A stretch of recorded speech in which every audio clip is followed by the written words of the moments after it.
small intestine,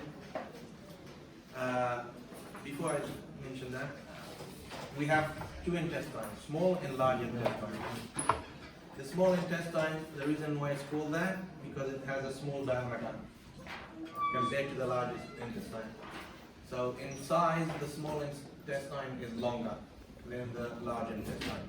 The difference is only in diameter. That's why the name is small and large.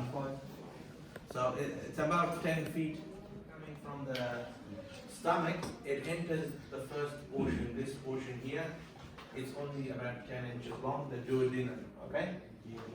So this is where the digestion takes place, most of it. And it's so the carbohydrates, the proteins, the fatty acids, or the lipids, they're broken down into the smaller subunits. So proteins or peptides are broken down into amino acids, carbohydrates into monosaccharides, fatty or lipids into fatty acids and monoglycerides. So these are the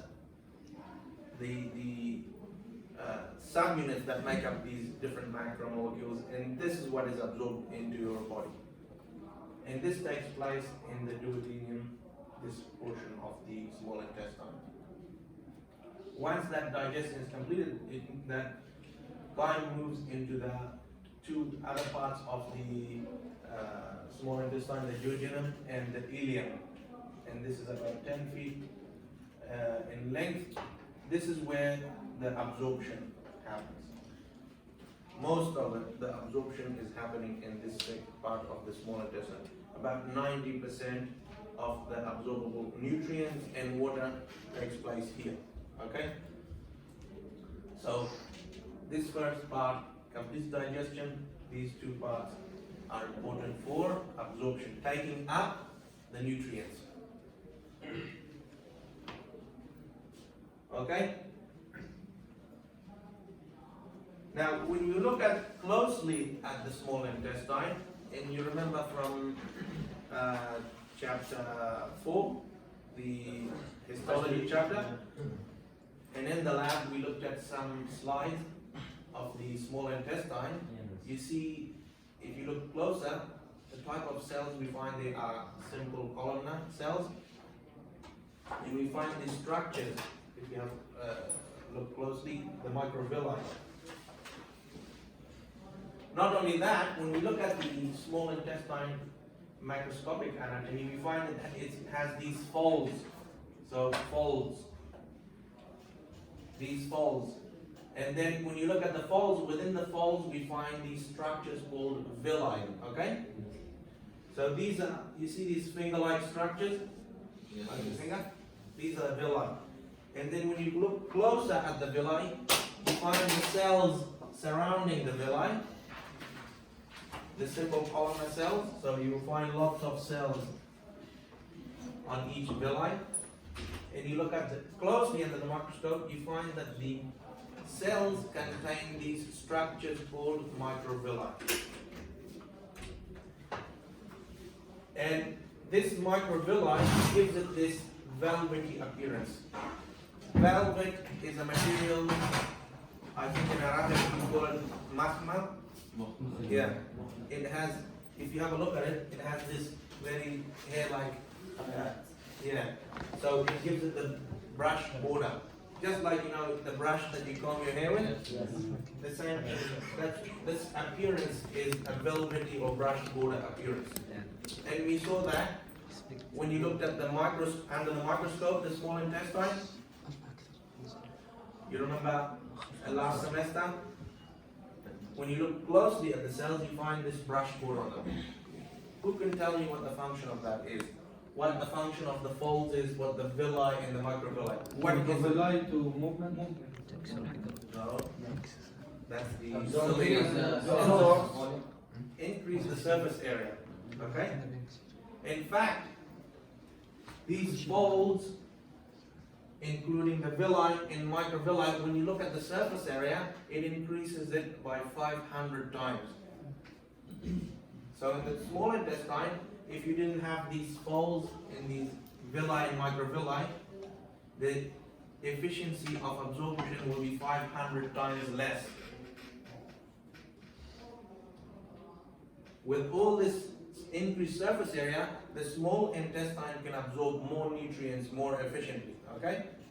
So that is the reason why we have these structures in the small intestine, to increase the surface area.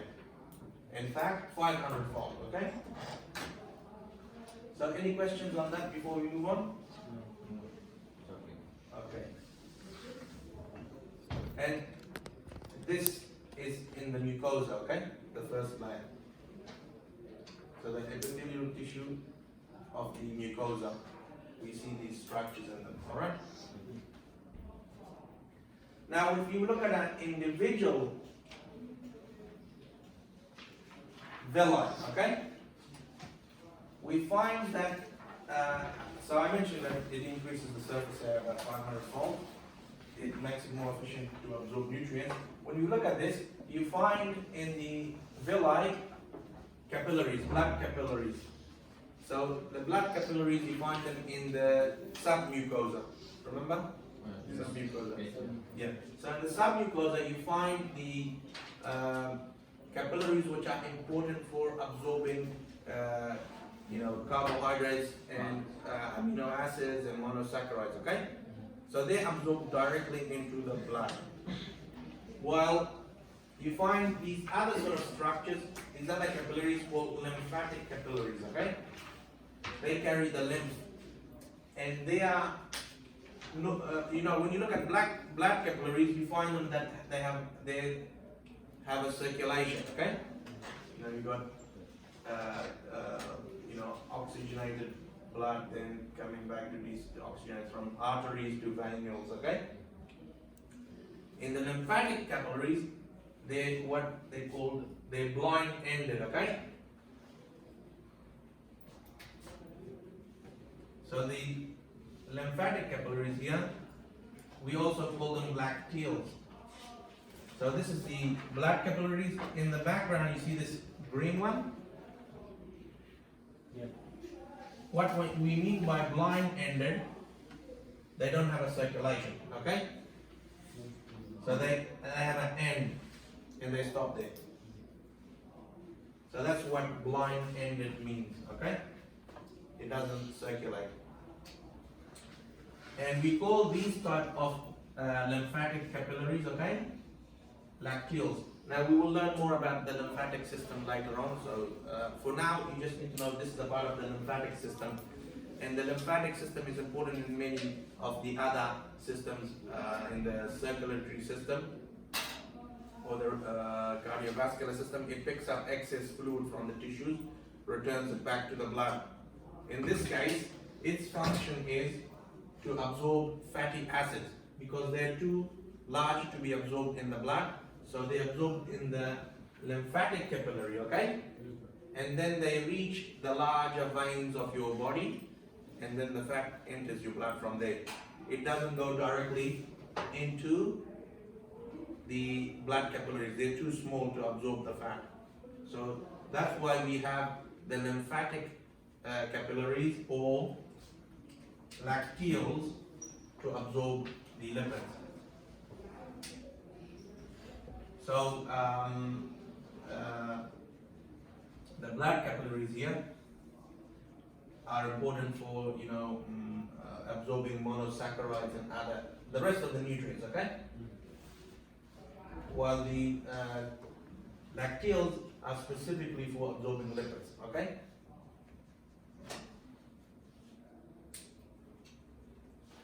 Any questions on that? Yes. The lacteal important about what? Lipids. Absorb the lipid. Yeah, that's what I said. So lipids, when you break down lipids, they're in the form of monoglycerides and fatty acids. We'll talk about how they absorb later on, okay, in this chapter. But for now, they are absorbed into the lacteals, not into the blood capillaries, okay? Blood capillaries, the rest of the nutrients and water. Lipids and the lacteals, because they're too large. And that's why the appearance after you eat a meal, the appearance of your lymph. Lymph is the fluid that is carried in the lymphatic system, okay? It turns like milky because then a lot of fat is absorbed into it. After you eat a meal, the lymph that is carried in these lymphatic system turns it like a milky color because the absorption of fat from your digestive system. And it returns it back into the blood, but not in the capillaries, in the larger veins, okay? We haven't learned about the cardiovascular system. When we get to it, we'll discuss it more, okay?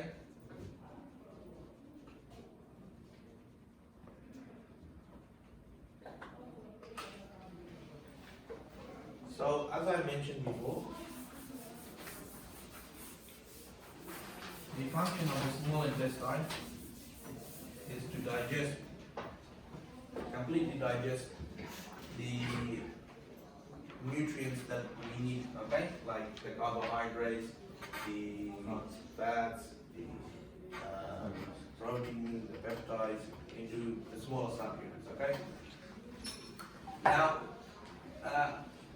the kind coming from the stomach is highly acidic, okay? The enzymes of the small intestine don't work at that pH. So there has to be something to neutralize it. The small intestine and the pancreas, they produce bicarbonate. Bicarbonate neutralizes the pH of the chyme coming from the stomach, so the nutrients can be completely digested by the enzymes of the pancreas and the small intestine.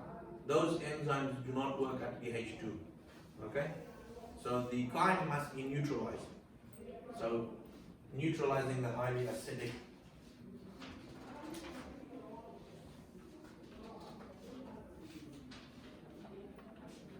when you do that, the enzymes from the pancreas, okay, and the intestine, small intestine, they can then digest the carbohydrates, proteins, lipids into their small subunits, okay, into, carbohydrates,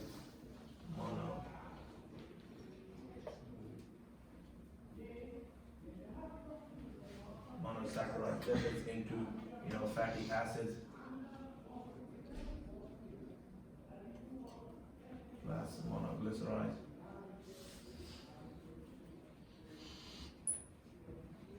And if you have proteins into amino acids,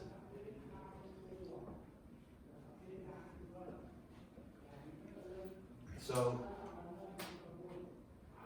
after neutralizing, these enzymes are able to then break down these different macromolecules into their smaller subunits. Okay? And this is happening in the duodenum. Okay? Then the rest of the small intestine is where the bulk, as I said, the majority of absorption, 90% of it happens here. Absorption of nutrients and water. Okay? So, absorbing amino acid, monosaccharides, fatty acids, monoglycerides. This is happening in the duodenum and ileum, okay?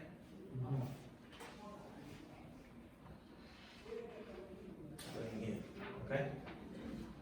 This is where the digestion is completed.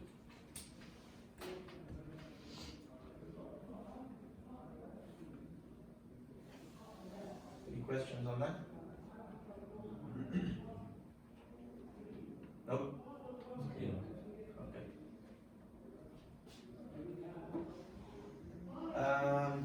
This is a short picture. As I mentioned, remember we have the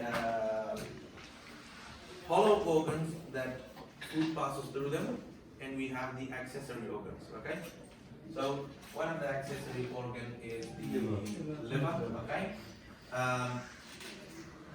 And the other one is the gallbladder, and we have the pancreas. Okay. I mentioned before that the pancreas releases bicarbonate, okay, to neutralize the acidic kind that's coming from the stomach. So this is produced not primarily by the pancreas. The gallbladder also has, or the liver also produces bicarbonate. But the function of that is to neutralize the acidic kind. Okay. So when you look at this pancreas, okay, so you see this, it's like an elongated, a long organ behind the stomach.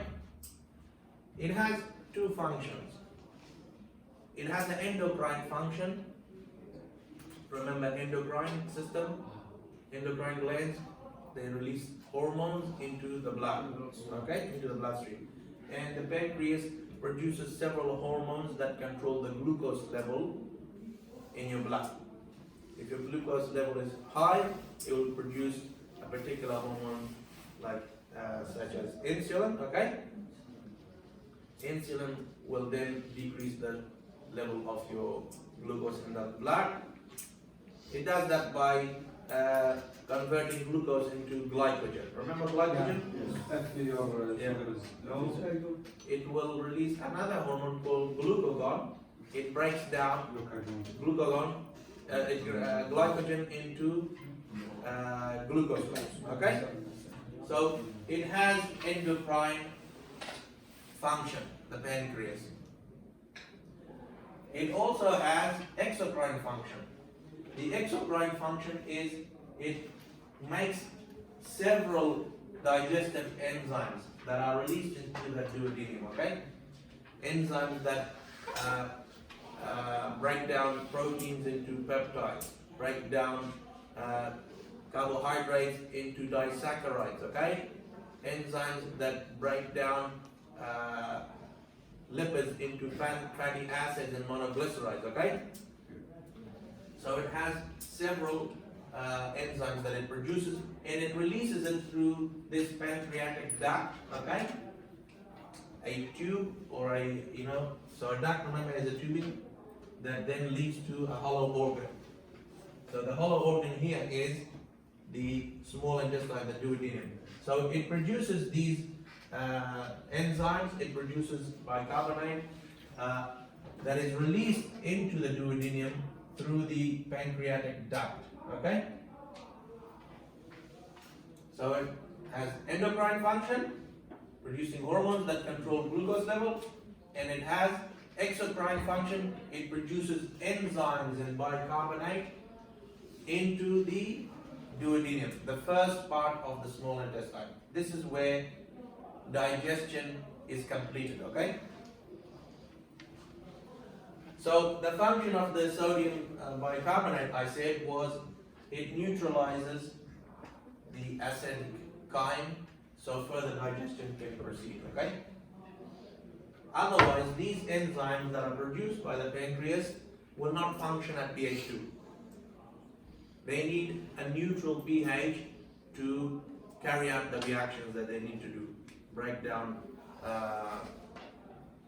proteins into peptides, carbohydrates into disaccharides, and so on, okay? So the bicarbonate is important. Without that bicarbonate, you didn't understand yet? The last part, sodium bicarbonate. Sodium bicarbonate is a buffer. It neutralizes. From chemistry, if you have acidic condition, you have sodium bicarbonate, it neutralizes it. What's neutral pH? Around 7, huh? So it brings the pH to a neutral level. The enzymes, then these enzymes, the digestive enzymes that are produced by the pancreas, then can work to further digest the food or the carb, okay? Because the food comes from stomach is Stomach, acidic, yeah. The enzymes are not going to work at pH 2. Any other questions? Okay. So, as I said, there's different types of enzymes made by the pancreas. When we look at them, the proteases, there's several proteases that it makes, okay? These proteases from the name you can tell that an enzyme that breaks down proteins, okay? Enzymes that digest proteins. So that's, if you see the word protease, proteases are enzymes that break down proteins. There's several of them. We have trypsin, chymotrypsin. These two enzymes, they break down proteins into peptides. So if any other proteins are left, they finish the job of breaking them down into peptides, okay? What about trypsin? Within the stomach. Pepsin also in the stomach, not here. Pepsin works at pH 2, doesn't work here. It won't function here. So trypsin and chymotrypsin, both of these, they convert protein into peptides. Okay? This last one, carboxypeptidase, you see the word peptidase? Yes. It breaks down peptides into amino acids. So carboxypeptidase, and there is a table which actually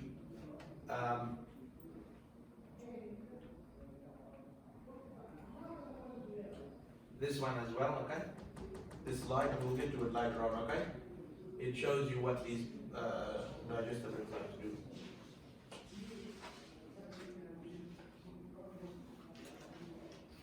Okay. So it breaks down the carboxypeptidase. It breaks down peptides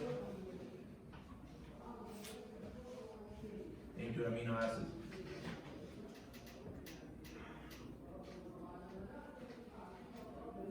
So these are the proteases that are released from the pancreas. Then you have the pancreatic amylase. Amylase, what does it do? Carbohydrate. Carbohydrates into disaccharides, okay? Like maltose, okay? So it digests the carbohydrates, starch, for example. Say starch into maltose, which is a disaccharide, huh? It's present in salivary gland. Yes. This you have salivary amylase and then you have pancreatic amylase. Both of them function in breaking down carbohydrates into disaccharides. Now the enzymes that complete the digestion of disaccharides into monosaccharides are not produced by the pancreas, they're produced by the intestine, small intestine itself, okay? Intestinal enzymes, they're called. We'll get to it later on. So for now, we're talking about the pancreas, the enzymes produced there, and what they function with.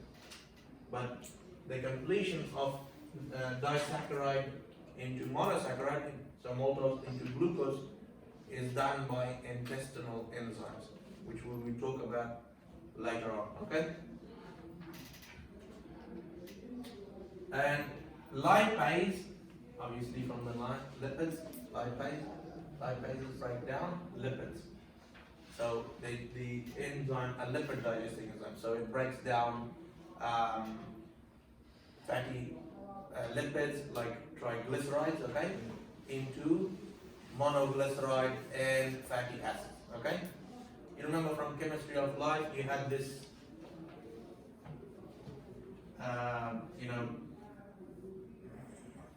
triglyceride, so three fatty acids, glycerol, okay? So that is broken down into its component using the lipase, okay? Into monoglycerides and fatty acids.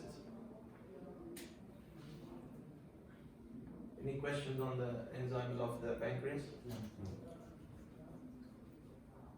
Clear in the back there? Yes, clear.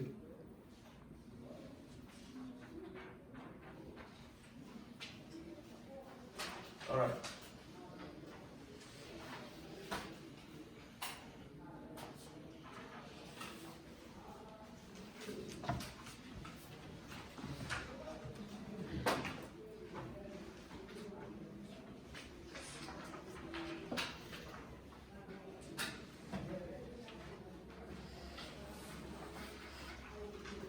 think I'll stop it here with that. We'll do the double now, okay?